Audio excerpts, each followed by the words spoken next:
আল্লাহর নবী সাল্লাল্লাহু আলাইহি সাল্লাম হাদিসে আছে, নেককারের সামনে নবীজি বলে মালাকুল মউত আজরাইল আয়েশা অত্যন্ত সুন্দর আকৃতিতে দাঁড়ায়, খুব চমৎকার সুদর্শন আকৃতিতে দাঁড়িয়ে মালাকুল মউত আল্লাহর প্রিয় বান্দা নেককার বান্দাকে বলে যে থাকবেন আর কিছুদিন এখানে দুনিয়ায় থাকবেন।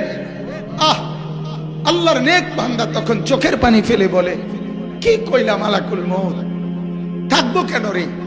সকাল দুপুর রাত নিশিতে চোখের পানি ফেলে ফেলে যে মাওলারে ডাকি, কখনো সুবহানাল্লাহ, কখনো আলহামদুলিল্লাহ, কখনো আল্লাহু আকবার, কখনো লা ইলাহা ইল্লাল্লাহ, কখনো আস্তাগফিরুল্লাহ, কখনো দুরূদ শরীফ, এই যে বহুভাবে ডাকি, পাগল দেখেই তো ডাকি, আমি বেচাইন দেখেই তো ডাকি। এজন্য সকালেও ডাকি, দুপুরেও ডাকি, বিকালেও ডাকি, সন্ধ্যায়ও ডাকি, রাতেও ডাকি, তাহাজ্জুদেও ডাকি, সারা দিন যে মাওলাকে ডাকি তার কাছে যাওয়ার জন্যই তো ডাকি। তুমি আইও না দেখে না যাইতারি না, তোমার লাগে না বইয়া রইছি, তুমি আসো নাই দেখে না যাইতে পারি না বেটা, তুমি আইসা আবার আমার না নিয়ে যাবা কেন? আমি এখনই যাব। তখন মালাকুল মউত বলে, তো চলেন আপনার মাওলার কাছেই চলেন।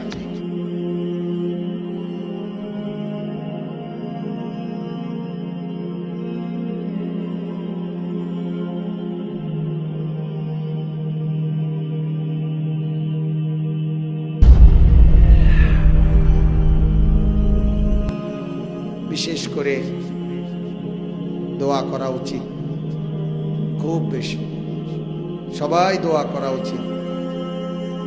কোরআনের এই মজলিসগুলো, আল্লাহর দ্বীনের এই মজলিসগুলো, প্রতি মুহূর্তেই ভাবনা আগামী কতক্ষণ চলে। আসলে আমার শায়েখ আরিফ বিল্লাহ হাকিমুন নফস আল্লামা মুফতি মুশতাকুর নবী সাহেব হুজুরের এটা বেশি বলে যে প্রতি বয়ান, প্রতি মিনিট হুজুর বলে যে এটাই ভাবনা হয় যে জানি না পরের মাহফিল হবে কিনা, পরের মজলিস হবে কিনা। এজন্য সারা দেশে আবারও সভা সমাবেশ, ওয়াজ মাহফিলের বন্ধের ঘোষণা আসতেছে। এ কারণে আমাদের গুনাহ, আমাদের নাফরমানি, আমাদের জন্য বারবার আযাব আসতেছে। গতকালকের খবরে বলা হয়েছে যে সৌদি আরব বর্তমানে অচিরেই আগামী কিছুদিনের মধ্যে বিশ্বের 10 নাম্বার সিনেমা ব্যবসাতে শীর্ষে যে কয়েকটা দেশ, তার মধ্যে 10ম স্থান অধিকার করতে যাচ্ছে সৌদি আরব।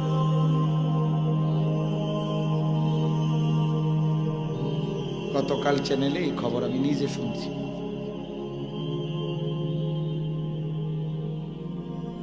সৌদি আরব দীর্ঘ বছর পর্যন্ত যেখানে সিনেমা হল কখনোই ছিল না, সেখানে বর্তমানে 700-র মতো, এখানে এই খবরে বলছে সিনেমা হল প্রতিদিন চলতেছে। তাইলে গুনাহ আর নাফরমানির ক্ষেত্রে আমরা কোথায় নেমে গেছি? আল্লাহ তাআলা যে বলেন, কোরআনুল কারীমে বলছেন আমাদেরকে, যাহারাল ফাসাদু ফিল বাররি ওয়াল বাহর বিমা কাসাবাত আইদিন নাস। আমাদের গুনাহ, আমাদের নাফরমানির কারণেই সর্বত্র বিশৃঙ্খলা, সর্বত্র মুসিবত, সর্বত্রই আযাব গজব। বাংলাদেশের ইতিহাসে কোনোদিন লঞ্চ দুর্ঘটনা হইছে, কিন্তু দুর্ঘটনা মানে ডুবে যাওয়া, দুর্ঘটনা মানে কাইট হয়ে যাওয়া, দুর্ঘটনা মানে কুয়াশার কারণে চলতে না পারা, দুর্ঘটনা মানে আরেকটা লঞ্চের সাথে ধাক্কা লাগা, কিন্তু পানির উপরে ভাসমান চলমান লঞ্চ এভাবে জলজ্জান্ত জ্বলে যাওয়া, পুড়ে যাওয়া, আগুন লেগে যাওয়া, কি আশ্চর্য আযাব। আফা আমিনা আহলুল কুরা আন ইয়াতিয়াহুম বাসুনা বায়াতান ওয়া হুম নাঈমুন। কুরআনুল কারীমের মধ্যে আল্লাহ তাআলা বলেন, সূরা আরাফে এই আয়াত আছে, ও জনপদবাসী, আল্লাহ তাআলা বলেন তোমরা কি এই ভেবে নিশ্চিত হয়ে গেছো, নিরাপদ ভাবছো যে রাত আসলো আর ঘুমায় গেলা, আর কোনো আযাব গজব আসবে না, এই ভেবে বুঝি নিজেদেরকে নিরাপদ ভাবছো না? এরপরের আয়াতে আল্লাহ বলেন, আওয়া আমিনা আহলুল কুরা আন ইয়াতিয়াহুম বাসুনা দুহান ওয়া হুম ইয়ালআবুন। আল্লাহ তাআলা বলেন, তোমরা কি এই ভেবে নিরাপদ হয়ে গেছো যে দিনের আলোতে খেলাধুলা আর তামাশার মধ্যে ডুবে আছো আর আল্লাহর আযাব আসবে না, এটা ভেবে বুঝি নিরাপদ ভাবছো না? আফা আমিনু মাকরাল্লাহ। এরপরে আল্লাহ বলেন, তোমরা তাহলে আমি আল্লাহর ধরা থেকে, পাকড়াও থেকে নিজেদেরকে নিরাপদ মনে করে ফেলছো, আর কোনো অসুবিধা হবে না? ফালা ইয়ামানু মাকরাল্লাহি ইল্লাল কওমুল খাসিরুন। আল্লাহ বলেন, আসলে দুর্ভাগা, বদনসিব, ক্ষতিগ্রস্ত, মন্দ কপাল ব্যতীত আল্লাহর ধরা থেকে কেউ নিজেকে নিরাপদ ভাবে না। সেইভাবে নিজেকে নিরাপদ যে মূলত বদনসিব, অন্ধ কপাল। অনেক দামি বিল্ডিং, SS5 এর গেট, একেবারে সেগুন কাঠের দরজা, খুব মজবুত পাইলিং, টাইলস, দরজা জানালা সিটকারি সব হেভি, অতএব এ ঘরে ঘুমালে আর কোনো বিপদ নেই। আল্লাহ বলেন, না বান্দা, এটা ভাই বলে। আমাদের হযরত আল্লামা মুফতি মুশতাকুন নবী সাহেব, আমি হুজুরের মুখে একবারে বয়ানে শুনছিলাম সরাসরি, ঢাকাতে একবার এক জায়গায় হুজুরে এক মাহফিলের শেষে এক বাড়িতে রাত্রে ঘুমাইছিলেন।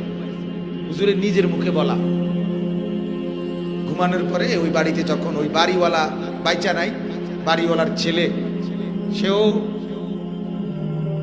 বড় ব্যবসায়ী, তো রাত্রে হুজুরকে যেই রুমে ঘুমাইতে দিছে, হুজুর বলতেছেন যে আমি ওই রুমের দরজা এত হেভি, এত মজবুত, এত চওড়া, এত অত্যাধুনিক দরজা, এটা আমি এটা দেখা ভয় পাইছি, আর মনে মনে ভাবছি, আহারে এই দরজা যদি সিটকারি লাগাইয়া আমি ঘুমাই, আর যদি আজ রাতে আমি মরে যাই, এই দরজা তো না ভাঙ্গিয়া আমারে বাইর করতে পারতো, এটা এত হেভি দরজা।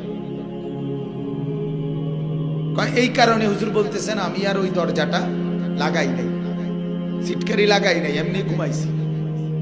সকালবেলা ওই বাড়িওয়ালার ছেলেকে নাস্তায় বা সকালে বলতেছে, হুজুর ভাই, আমি আসলে আপনার এই ঘরে ছিলাম রুমটায়, তা আমি এই সিটকারিটা লাগাই নাই এই ডরে যে এটা যেই মজবুত ভারী হেভি দরজা, আমার ভয় লাগছে যদি এটা সিটকারি লাগাই দেয় আর আমি যদি আজ রাতে এখানে মরে যাই, তাহলে আমার তো এই দরজা না ভাঙ্গা এটা খুলতে পারত, এত মজবুত দরজা। হুজুরে নিজের মুখে বলছেন, সাথে সাথে ওই ছেলে কাঁদতে শুরু করছে, কাইদা বলতেছে হুজুরকে জড়ায়া ধরে, হুজুর কসম খোদার, আমার বাবা এই রুমের মধ্যেই মারা গেছেন এবং এই দরজা ভাঙ্গেই ওনারে খুলতে হয়েছে। আশ্চর্য, আশ্চর্য কথা না? আমিনু মাকরাল্লাহ। আল্লাহ তাআলা বলে, বান্দা কেমনে নিরাপদ থাকবে, কেমনে কেমনে? কুরআনুল কারীম আল্লাহ বলেন ওয়া কাম মিন কারিয়াতিন আহলাকনাহা, আরে বান্দা আমি তো ইতিপূর্বে বহু জাতি, বহু এলাকা, বহু অঞ্চল আমি ধ্বংস করে দিছি, তুই কি শোনো নাই? আমি তো নতুন আযাব দেই না। ফাজাআহা বাসুনা বায়াতান আও হুম কাইলুন, রাত গভীরে ঘুমেছিল, আমি ধ্বংস করে দিছি। দ্বীপ প্রহরে, দুপুর বেলা, কাইলুলা, কাইলুলা যেটা একটু শোয় না, দুপুর বেলা খাবার খেয়ে আল্লাহ বলেন দুপুর বেলা একটু শুইছিল, আমি ধ্বংস করে দিছি, আমি ধ্বংস করে দিছি। এজন্য বাপ মূলত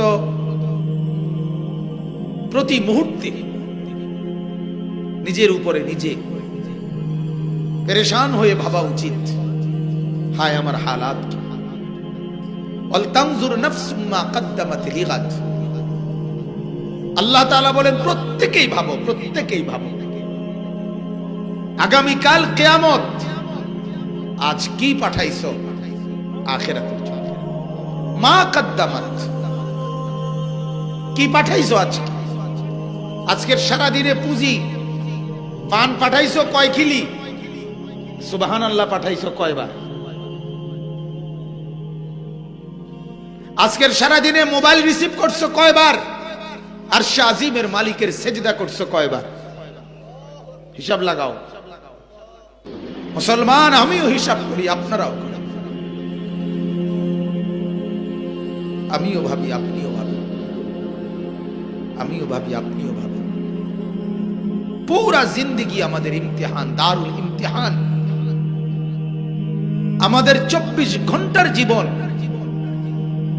পরীক্ষার ঘর।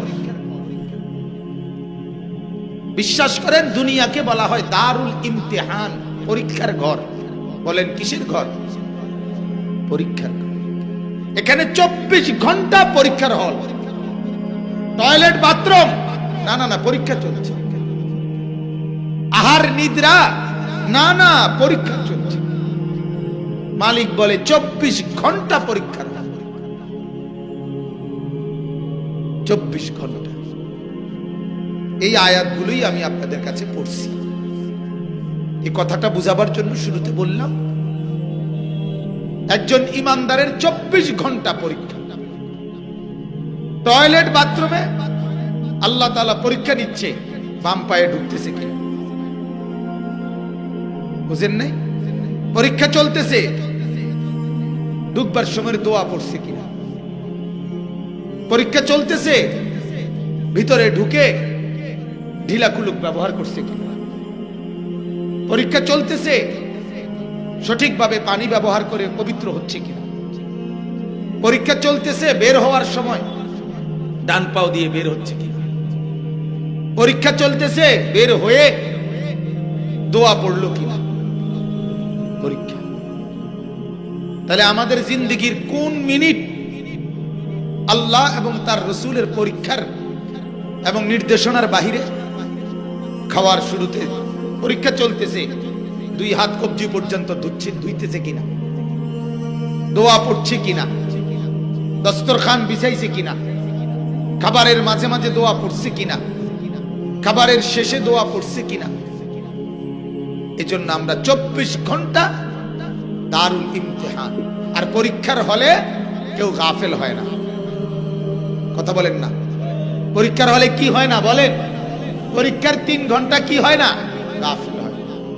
এজন্য আল্লাহ কুরআনুল কারীমে বলছে ইমানদারকে আল্লাহ যেন অনুরোধ করে বলছে, অনুরোধ করে বলছে, বান্দা প্রয়োজনে মনে মনে জিকির কইরো, প্রয়োজনে নিঃশব্দে শব্দ ছাড়া জিকির কইরো, প্রয়োজনে হালকা আওয়াজে জিকির কইরো, কিন্তু তোমাকে আমি আল্লাহ বললাম ওয়ালা তাকুম মিনাল গাফিলিন, কিন্তু গাফিল হইও না। কি হইও না? ইমানদার গাফিল হয় না। ইমানদার কি হয় না বলে? গাফিল হয় না। ইমানদার গাফিল হতেই পারে না। গাফিল ইমানদার হতেই পারে না। ইমানদার গাফিল হতেই পারে না। উভয়টা বলছি, কিন্তু কথা বুঝছেন? গাফেল কি হইতে পারে না? ইমানদার হইতে পারে না। বলেন কি হইতে পারে না? আর ইমানদার কি হইতে পারে না? দোনো দিকে বললাম। কোরআনুল কারীমে আল্লাহ তাআলা বলেন কাফেরের কুফরি কারণ হইল গাফলত, মুশরিকের শিরিক কারণ হইল গাফলত, বেদাতির বেদাত কারণ হইল গাফলত, ফাসিকের কবিরা গুনাহ কারণ হইল গাফলত, মুনাফিকের নিফাক গাফলত। আল্লাহ বলেন যত নাফরমানের যত নাফরমানি সবটার কারণ একটা, আমি আল্লাহ থেকে গাফেল। কিসের থেকে গাফেল? আখিরাত থেকে গাফেল, জাহান্নামের ভয় থেকে গাফেল, জান্নাতের আশা থেকে গাফেল, কবরের আযাব থেকে গাফেল, আমার কাছে আসতে হবে এই কথার থেকে গাফেল, হাসরের মাঠে দাঁড়াইতে হবে এটার থেকে গাফেল, মিজানের পাল্লায় আমলনামা ওজন হবে এটার থেকে গাফেল, 24 ঘন্টা আমার ডানে বামে লেখা হচ্ছে এই অনুভূতির থেকে গাফেল, ফুলসিরাত পার হইতে হবে এটার থেকে গাফেল। যদি গাফেল না হতো এক সেকেন্ডও সে অসতর্ক হইত। এজন্য মুমিনের ইমানদারের কোনো বিশ্রাম নাই, মুমিনের কোনো বিশ্রাম নাই। আমাদের পাকিস্তানের এক বড় বুজুর্গ আছেন হযরত মাওলানা জুলফিকার আহমদ নকশবন্দি দামাত বারাকাতুহুম। হযরত বলেন মুমিনের দুনিয়া মেহনতের, মুমিনের কবর বিশ্রামের, মুমিনের জান্নাত আরামের। মুমিন মেহনত করবে দুনিয়ায়, একটু বিশ্রাম করবে কবরে, আর পূর্ণ আরাম করবে জান্নাতে। এজন্য কোরআনুল কারীমের মধ্যে আছে জান্নাতি বান্দা যখন জান্নাতে ঢুকবে তখন সে আল্লাহকে বলবে ওয়াকালুল হামদুলিল্লাহিল্লাযী আযহাবা আন্নাল হাযান। এই সেদিন জান্নাতি জান্নাতে ঢুকে চূড়ান্ত ভাবে বলবে আল্লাহ আলহামদুলিল্লাহ, মানে জান্নাতি বলবে আজগা গিয়া সমস্ত চিন্তা জীবনের তরে শেষ হইল।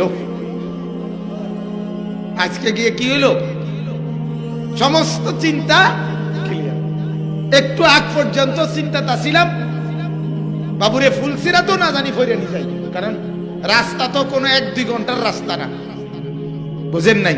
30,000 বছরের কি রাস্তা ফুলসিরাত, ওইখানেও চিন্তায় ছিলাম ফিরে নিয়ে যাই, আবার পড়লেই তো শেষ।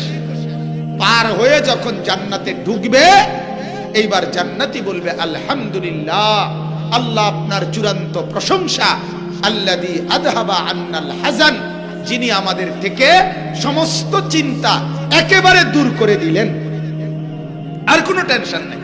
ইন্না রাব্বানা লাগাফুরুন শাকুর আল্লাযী আহাল্লানা দারাল মুকামাতি মিন ফাদলি। আজ থেকে আল্লাহ তাআলা আমাদেরকে আর মুসাফির হব না, এবার মুকিম দারাল মুকামা, এখন থেকে চিরস্থায়ী অবস্থানের ঘরে চূড়ান্ত ভাবে আল্লাহ তার দয়ায় বরাদ্দ দিয়ে দিলেন। জান্নাতে তো মুসাফির না যে কয়দিনের লাগে না, মুকিম। জান্নাতে কি বলেন না? মুকিম। মুকিম মানে স্থায়ী, স্থায়ী করে। এজন্য আমার বাপ সময় একদমই কম, ওয়াজের সময়ও কম, জিন্দেগীর সময়ও কম, দুনিয়ার সময়ও কম। গাফিল না, ঠিক আছে না? ইনশাআল্লাহ সারাটা কোন গোটা পৃথিবী এলোমেলো হয়ে যাক, আপনি ইমানের উপরে থাকেন। গোটা পৃথিবী গুনার মধ্যে ডুবাও, গুনার সাগরের মধ্যে উথাল পাতাল করুন, আপনি ইমানের উপরে থাকেন, আপনি সাজদার উপরে থাকেন। ইয়া আইয়ুহাল্লাযীনা আমানু আলাইকুম আনফুসাকুম, সূরা মায়েদার আয়াত। আল্লাহ বলেন হে ঈমানদার, তুমি তোমার নিজেকে মজবুত ভাবে ধরো। আলাইকুম আলজিমু, তুমি তোমার নিজেকে মজবুত ভাবে ধরো। লা ইয়াদুররুকুম মান দাল্লা ইযা ইহতাদাইতা। আল্লাহ বলে তুমি যদি হেদায়েতের উপরে শক্ত হইয়া জমে দাঁড়াইতে পারো, গোটা পৃথিবী যদি গোমরাহ হয় তোমাকে আর কেউ পথহারা বানাইতে পারবে না। আমি গুনাহ করব না। আমার শায়েখ আল্লামা মুফতি মুশতাকুন নবী সাহেব মাঝে মাঝে জোশে উঠলে কয়, আপনারা জিকির করেন আর নাই করেন, আমি করব।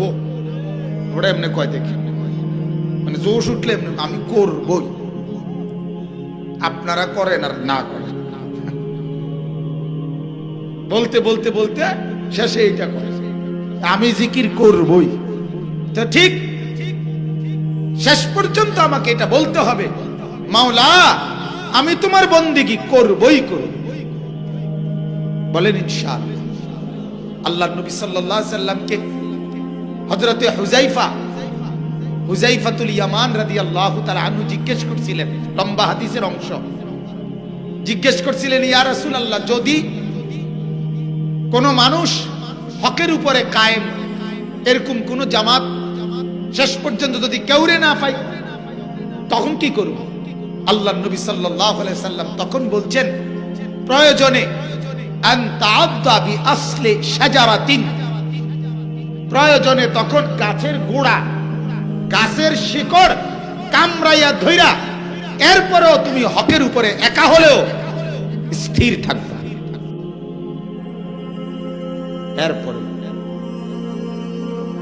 হযরত আবু যর গিফারি রাদিয়াল্লাহু তাআলা কে আল্লাহর নবী বলছে, লা তুশরিক বিল্লাহ ওয়া ইন কুতিলতা আও হুররিক।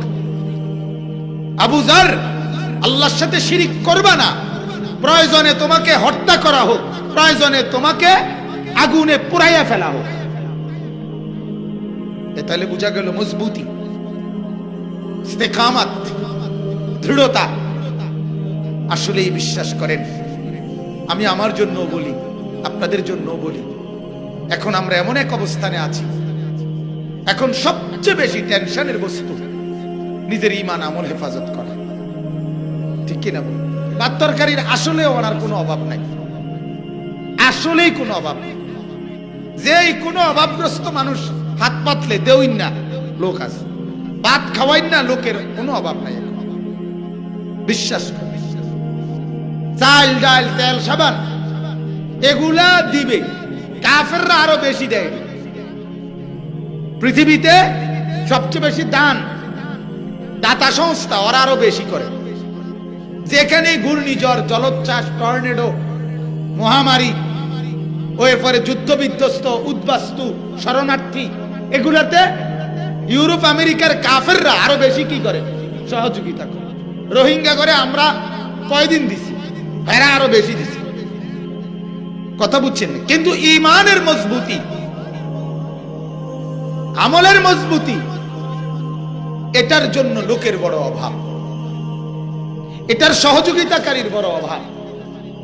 আজ লাখ লাখ যুবকের হাতে বড় মোবাইল তুলে দিয়ে সবাই ঠান্ডা মাথায় তাকায় তাকায় দেখতেছে কোন যুবক কত দ্রুত জাহান্নামের দিকে ঢুকতেছে। সবাই চাচ্ছে যে যত দ্রুত নিজেকে নাফরমানির মধ্যে ডুবাইতে পারছে তত কামিয়াবি, তত কামিয়াবি। আহা, এজন্য বাপ আমরা পরীক্ষা দিচ্ছি, আমরা ঈমানের দাবিতে আমাদেরকে পরীক্ষা দিতে হবে। পরীক্ষা চলছে, কিন্তু পরীক্ষা কি চলতেছে। এই আয়াতের তরজমা এবার শুনেন কি বলে আল্লাহ।